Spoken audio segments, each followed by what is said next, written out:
15 दिवसात मराठा सर्वेक्षण होऊ शकतं तर 2-2.5 महिन्यात जातनिहाय जनगणना का होऊ शकत नाही असा सवाल छगन भुजबळ यांनी उपस्थित केलेला आहे। राज्यभरात अनेक कुणबी दाखले सापडलेले होते पण ते दाखले खोटे आहेत असं भुजबळ म्हणतात। जरांगेंकडून हळूहळू मागण्या वाढत चालल्या आहेत असा देखील टोला भुजबळ यांनी लगावलेला आहे आणि जरांगेंवर निशाणा साधला आहे।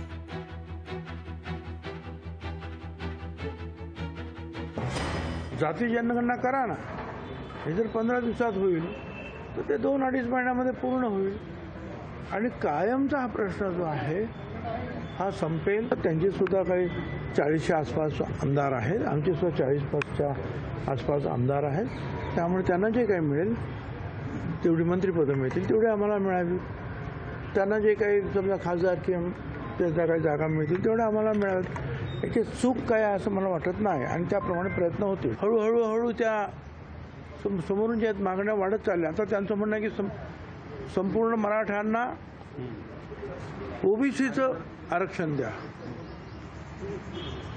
आता याच्या विरुद्ध आम्ही बोलणारच ना, कारण 4 ओबीसी आयोगांनी आणि सुप्रीम कोर्टाने सुद्धा ते नाकारलेलं आहे। तिथे आता यांची मागणी आहे की संपूर्ण मराठा समाजाला ओबीसी आरक्षण द्या। अर्थात मला हेही माहिती आहे की अख्खा मराठा समाज काही या मागणीच्या पाठीमागे नाही आहे, परंतु काही नवनिर्मित नेते जे आहेत ते असे एक मागणी वाढवत आहेत। लोकशाही मराठी ऐका, पहा, जागरूक रहा।